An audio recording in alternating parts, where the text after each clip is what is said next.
everyone, it's Jeremy, and this is the Slowest Blitz. I got a kitty cat. We're back with turn 27.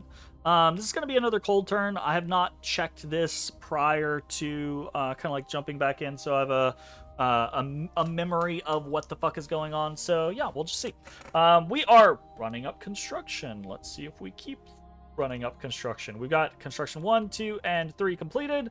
We have cast a Dark Knowledge and found nothing, unfortunately. We have cast an End of the Rainbow and got a Singing Tree. This is a 2 glamour location. That's fantastic.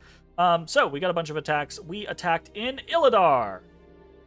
And Phaeacia, of course, didn't stay. Why the fuck would they stay, right? Like, we didn't expect them to stay. Sometimes that happens. Sometimes people are like, "Oh, I'm gonna keep my big army here because they're just gonna raid with a little stack." And sometimes you can catch them. We didn't expect that to happen, but we also really needed to make sure that that route to Phaeacia was still open, right? We are attacked in Forest of the Lost. It's a bunch of wolves. We got some Bone Tribe here and some mannequins, but maybe not enough. Not enough. Sadness. Yep, we lose there.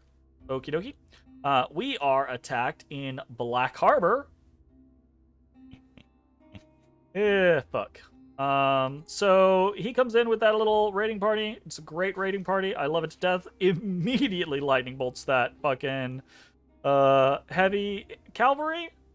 That's you love to see it. Fight for me, trees or shrubbery. Damn.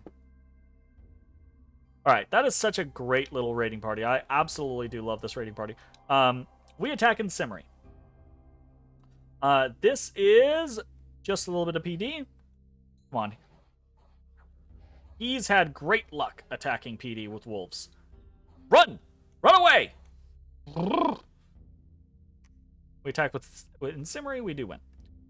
We attack in New Coast. Got a little stack, and it's just a single PD. We should be gravy here. Holding. Attack rearing. Easy peasy. So, win in there, no losses. We attack in Vaclez. And he has just a little bit of PD. This is fantastic for us because it means even if we don't get a big battle with Phaeacia, we are locking down his recruitment for a turn. Absolutely want that. So, we get attacked in Kepria. Oh, man did the splits. I hate it. So his profit is here. Interesting that, like, he kind of left a gap in his center. That's kind of cool.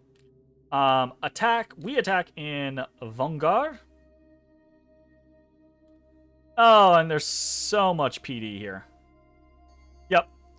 Man has said, fuck that. I'm not letting you call the wild me. I'm not letting you raid me. Here's a bunch of stuff. So, this is unlikely to succeed. This is just too many fucking bodies. Kill the commander! Kill the commander! No. This is just too many bodies, right? So, do route them, and then we route some of their front line, and then we so. That's in Shadowglade. No, that's in Vangar. And it's a lie. Has been conquered by our forces. Wow, replay bug, you spoil us. So I'm assuming exactly what we saw there happened, but with a twist. I'm assuming what happened is we got caught here. A couple of these guys died. These guys crashed. Probably almost instantly routed them and then killed that commander, routing the entire party. And that's probably what happened. So, cool. That's a lot of PD to lose. So, that's nice. Happy about that. We get pinged in Shadowglade by a fucking stack. I knew I should have moved last turn. Hey, yay, yay. Okay, so we really don't have anything here. This is just some PD. These guys are gonna get annihilated, but interesting. We attack in Frosted Peaks. Counter raid. Nothing here, just some PD. We attack in Gnome Peaks. We've got a whole bunch of, and I talked about this, right? Like how it was stupid to split up my wolves in the first place. Stupid to split them up, period. But also, again, man has said no. Fuck that. I'm not. This is such a fun tax. It's such a fun tax. Man has said no. I'm not letting you fucking raid me like that, and gone up to a large amount of PD in all of these background provinces, and that's pretty cool. That's pretty cool, because that is a nice way to handle that. That was Gnome Peaks and in Trottern. I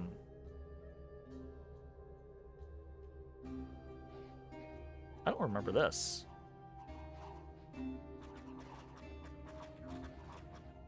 Where's Trottern?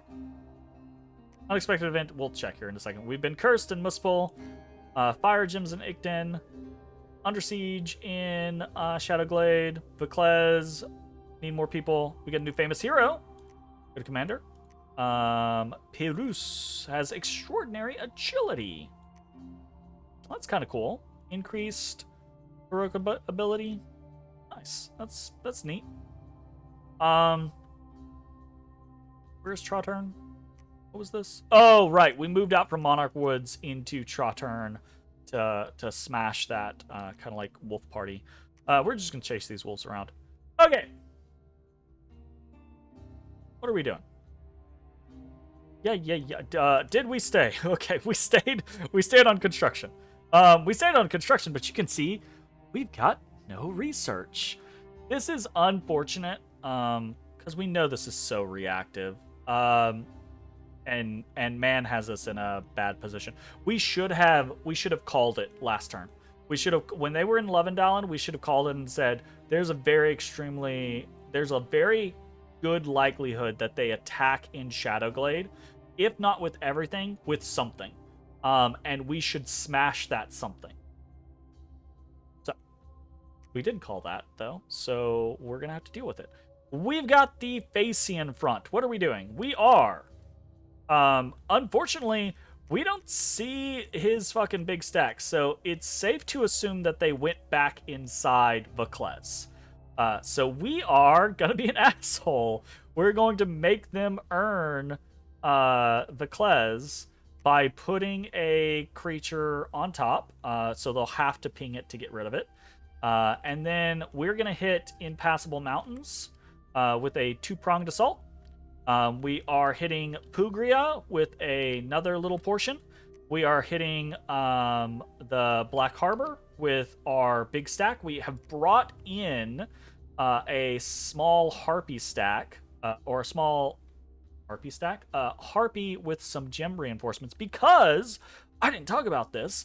One of the other reasons for going up construction is... not this. That's not construction. One of the other reasons of going up enchantment, damn it. So one of the other reasons of going up enchantment was for rigor mortis, but the other reason to go up enchantment, right, is to get things like Gift of Giant Strength, right? So getting the bigger version, Giant Strength Warriors, very nice. But we do already have access to the Gift of Giant Strength. +4 Strength is quite useful when you're trying to kill something that is very hard to kill. Now, Abysia is not especially hard to kill, but that doesn't mean it won't be useful in killing them faster. And making some units like our Black Centaurs hit hard enough to threaten things a little more easily, because +4 strength on these motherfuckers actually makes them quite a bit scarier, especially when they are berserking 3. I think pre-patch they were Berserking 3. I think it shows Berserking 4 right now. So I think this is incorrect, but I can't remember. So anyways, but getting Strength of Giants on them, pretty good scenario. So we do have a Hierophant over here doing some Earth Power and then some Gifts of Giant Strength. And we're carrying in some gems for resupplies on Howl, resupplies on Gifts of Giant Strength, etc., etc. I don't think we're doing anything else super special here. Group Barkskin, Gift of Giant Strength, some Quick Roots, some Howl. Yeah, that's all relatively normal stuff. Everything is pretty simple. Trying to put buffs on our Black Centaurs primarily, but also get some Barkskin on Minotaur Warriors and things like that. And that's pretty much it. So, recruitment, Centaur Hierophant and some more Jade Maidens. If we can get a couple of units of Centaur Hierophants and Jade Maidens out, those are pretty good raiding parties, much like Centaur Hierophants leading our Black Centaurs. Those are pretty decent situations. We're also moving this guy in as a backup howl. So he's moving into Illidar, and I think the goal is... I don't remember what his goal is. I guess the concept is Illidar is a forest, so if we move there, right? Like, if he tries to, like, Orichalcum us or whatever, and we howl him, along with a little bit of PD, we might actually be able to win. I'm just trying to facilitate some amount of stop fucking raiding me and stay in your damn bottle. But I don't know that that's going to work. Other stuff that we're doing, we'll just move up into the Heartlands, since that is kind of the man front. Attacking into Force of the Lost. We are bringing some reinforcements down towards Phaeacia. We're going to try to start bringing small stacks of mannequins down towards Phaeacia as we can. Not only to try to help us face off against Phaeacia, but again, the same thing that we were doing with that stack of 100 that we lost. I think it was 125, actually, that we lost here in Illidar. We need more chaff to face off against man, and I need Phaeacia to stop killing it. Damn it. So we're going to try to see if we can do that. More stacks here. Moving around stacks. Trying to gather more stacks. We got another Carrion Behemoth over in Sitha. That's great. What is this?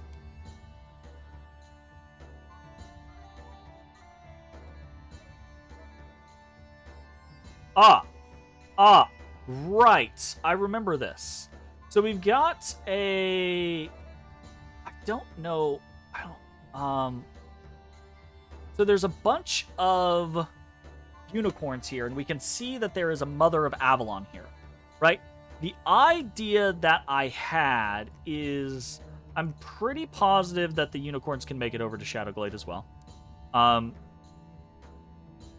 don't know if we can see. Can you see people's...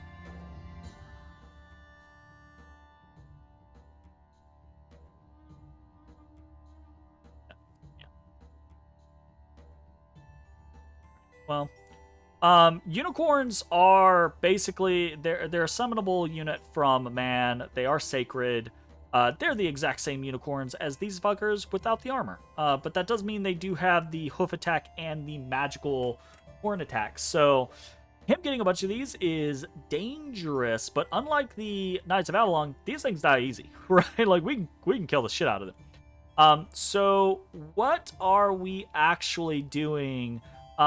We're doing a Call of the Wild and an Arouse Hunger on Sylvania because I'm trying to make sure that I don't know if this is a good idea. I kind of wanted to target this actually. It's like another crone out here. I want it. We're trying to make sure that nothing in here can come here, right? Like, that's the idea. We don't want anything that is here to come here. It's very unlikely that he chooses to fight here on Shadowglade. It's just super unlikely that he chooses to fight here on Shadowglade. But if he does, right, then we want to level the playing field for ourselves as much as possible. Very unlikely that he does, but if he does, then we want to make sure that this is as one-sided as we can. We're breaking siege with everything, and we're sending a massive sack here. We are almost at 1,000. So if he fights us, he'll probably die, but I doubt he's gonna fight us. The issue is we, as I was talking about earlier, we should have called this last turn, because now we're reactionary, right? If we had anticipated and called it correctly last turn, I even thought about it, right? But we didn't pull the trigger. Had we pulled the trigger, one, we would have just squished this fucking stack of 11 knights and 6 monks, and that would have been choice. That would have been great, and he would have hated that. But now, if we don't move there, and he does consolidate, we've lost 9 wall integrity. If he does consolidate with everything here and is able to move a fair amount of stuff from here, and he's got this 60 stack here, right? If he's able to consolidate all of that stuff on Shadowglade this turn, right? Then he could very well pop the Bramble Fort, and then our hand is forced. We have to go then, because we can't lose Shadowglade and all these fucking sages in here. So it really turns it into a reactionary play. And when you're playing reaction based, it's, you know, all of the momentum, all of the impetus is in the hands of the opponent, and that's not where you want the initiative to be.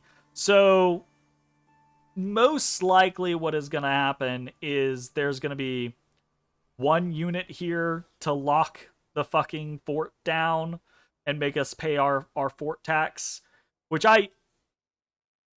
sometimes I like, because I think it's cool when people don't expect it and it turns into a situation for them. Like what I was doing with, like what happened with Phaeacia a turn or two ago, or 3 or 4 ago. It's been a long time now at this point. Where they caught me with that Knight Commander, right? Like, making people pay that tax allows for these little situations where it's very cool, and very interesting scenarios can come out of it. And I like that part of it. That's neat. But the reality of leaving a unit on a place to keep it locked down when there's hundreds of units inside it is, like, silly to me. I feel like there should be a almost kind of like a gem check, you know, like the fuck, what's it called? Conservative magic gem usage. I feel like there should be like a auto check or something like that, where it's like, is this a threat for what's in this space? If it's not, and it's right, like it gets knocked off or something like that. That's random bullshit. Don't listen to me. That's a stupid idea. It's a generally good mechanic that leads to fun situations where people get to try interesting strats and combat each other back and forth, right? What's very likely going to happen is we're going to move here and break siege, and there's not going to be any. Man is going to have gone elsewhere. So yeah, that's probably pretty much it. Because of, I mean, we're still recruiting Black Centaurs. We can't recruit here. Our income is actually, we're only getting about 1,000 a turn. So between Jade Maidens, Black Centaurs, occasional mages, normally some sages, we really don't have a whole lot that we could do, right? In the income department at the moment. So we really need to finish off Phaeacia and battle man back. What is... Oh! This is kind of cool. Because we are at Conjuration 5, right? So there was a reason we went to Conjuration 5, aside from how. And that is Phantasmal Beasts. So, do I have... I can't pull them up. I can pull up a different screen. Un momento. Dominion 6. Mod Inspector. Phantasmal Beasts. So these guys are pretty cool. Do you have a browser sync? So these guys are neat, right? So Conjure Phantasmal Beast costs a gem, requires 3. So a 2 can cast this for 2, which is most of what we have coming in here, right? Like these Glamour 2s. So they can do some Conjure Phantasmal Beasts. And these guys are actually kind of neat. So very high HP. Not really much in the way of defenses, so they will still die. They are ethereal, though, and we already talked about this last turn with that concept of, putting ethereal on some Carrion behemoths. Makes them, because of the high HP, makes them way more resilient to Knights of Avalon, because the Knights don't actually have magic weapons. It's just the Unicorn has 1 magic attack, right? So these guys being ethereal and having high HP kind of puts them in a similar situation to the Carrion behemoths with ethereal on them. And they don't do a crazy amount of damage, right? 3 damage, 3 damage, 3 damage, 3 damage, 1 damage. But these are all armor negating and false damage. So false damage being the concept of, obviously, if you don't have a Glamour Mage, or if you have I think you have the right items, maybe you can, like, if you don't have a Glamour Mage on your side, then the false damage doesn't work. I don't remember. I haven't played enough with false damage to really remember how all of it works yet, or understand how all of it works yet. But the idea being is that, generally speaking, it's not real damage, and if you lose your Glamour Mages, it goes away, right? But it is a way that you can get through high protection situations. The issue is as with everything that we face with freaking Knights of Avalon, is you're like, hey, I can do this thing to get through their high armor. It's like magic resistance. They have good magic resistance. Oh, fine, fuck it, I'll use this thing to get around their high armor. They have stupid high poison resistance. Okay, I'll use this element. They have elemental resistance. All. What? So, again, magic resistance negates means that these guys will probably have a difficult time actually hurting them, but it is a possibility. That's something that they can go. And again, we're looking for every opportunity that we can. So, bunch of group Barkskin, Conjure Phantasmal Beasts coming out on a bunch of the Dryad Hags. Obviously, with the Sages, we've got a bunch of body ethereal coming out. We have a big stack of Carrion behemoths that we're putting body ethereal on. Those are really going to be the big targets there. Big targets. And then mind burning, right? Like mind burning. What? Did I not change the script? That's a bad script. We got Nest of Ass coming out to try to just chaff things up. More group Barkskin, more Nest of Ass. A bunch of regrowth, again, targeting things like the Carrion behemoths, right? Why do I have all of these mind burns on these people? With that? Okay. Communion. I feel like I didn't save the finalized script here. So this should be a bunch of people who were body etherealing and then going into like Communion Slave or Communion Master status. And then there should be a bunch of already pre-made, or a couple pre-made Communion Slaves and Masters, right? If I'm remembering correctly, that's what I did. I don't think this is the final saved file, so I think the real scripting is like 2 or 3 body ethereals and then either Communion Slave or Communion Master to do a small mind burn communion, which armor negating, but also magic resistance. but it's what they can do, right? Like they can't really do a whole lot of other shit right now, so it's kind of the only thing they've really got. Some Gift of Giant Strength, right? Aiming out for the Black Centaurs. More Gift of Giant Strength, aiming out for the Black Centaurs. The Minotaur Warriors can already kill, right? We wanna increase the strength on the Black Centaurs to make them be able to kill more Nest of Asps. More Gift of Giant Strength. You also will notice that we've got a whole bunch of blessing going on because we never being summoned a goddamn Carrion Lord, which we really need to do. I don't know why I haven't. I know why. I know where my brain was at. My brain was at 35 gems. We want to save that for Mother Oak. We want to save that for this. We're doing that for this, and blah blah blah blah blah. But I should have. As soon as the war was a two-front war, as soon as I was fighting more than just Phaeacia, I should have been next turn Carrion Lord. Need you to easily bless all of these other Black Centaurs that I'm going to be having. And I just... So, we got a lot of blessing coming out. The upside of this is I really don't think there's a lot of magic that is really going to matter out of a lot of my Dryad Hags at the moment. Could have been Elf Shot. Maybe Elf Shot would have been the fucking deal. But we're doing what we can, right? Group Barkskin, Nest of Asps. Oh! That's what it is. We're doing a little bullshit situation. Never mind. So we're doing a very small communion to do Light of the Northern Star. So we're doing a very small communion to do Light of the Northern Star, and then does this even have enough? Yeah, I think we have exactly enough. So, yeah, so we should be able to put up Light of the Northern Star, and then all of those guys who were doing Body Ethereal are going to be Astral 2, and they can just Mind Burn out of the gate. So that's the plan.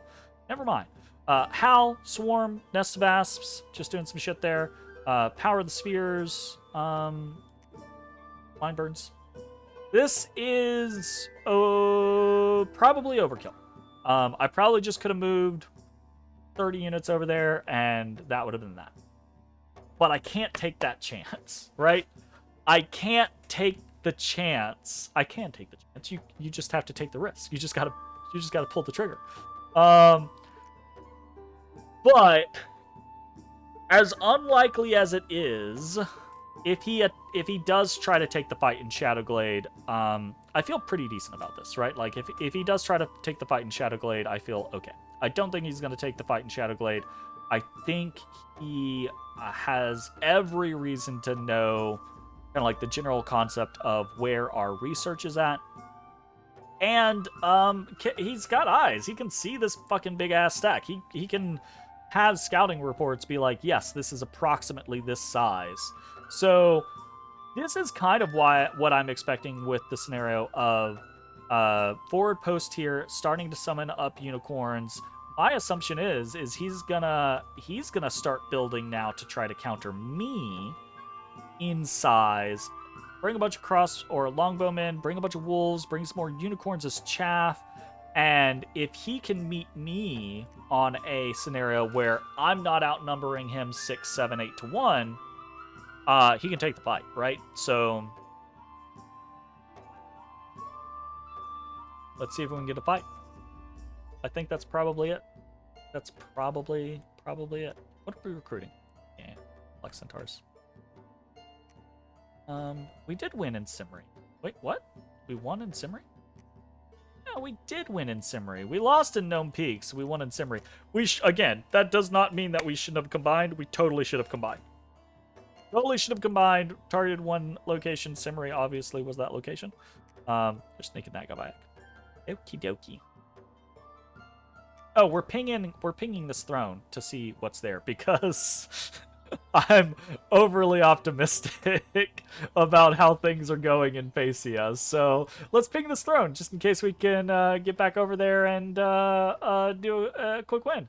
Also, I will say for kind of like somewhat cheesy strats, with a relatively small contingent, you can bring something, if it's not a difficult throne, you can bring something like Howl to bear against a throne like this. Obviously, significantly better if it's in a forest, but you can bring Howl against the throne like this and do fairly well.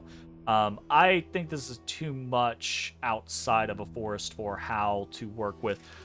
Again, it's not just the Howl. You want to bring a small force, but you can bring like a small force of units that are on hold, or mages that can like help chaff things up with Howl. Anyways, 30 minutes. God, I talk forever. That's gonna be it for this turn. It's turn 27. Damn it, man! Bye-bye, everybody. Eventually. Hey everybody, thanks for watching. If you enjoyed the video, consider leaving a like, commenting, or subscribing. It really helps me out. If you'd like to see me live, head over to my Twitch at twitch.tv/thedistanthorizon.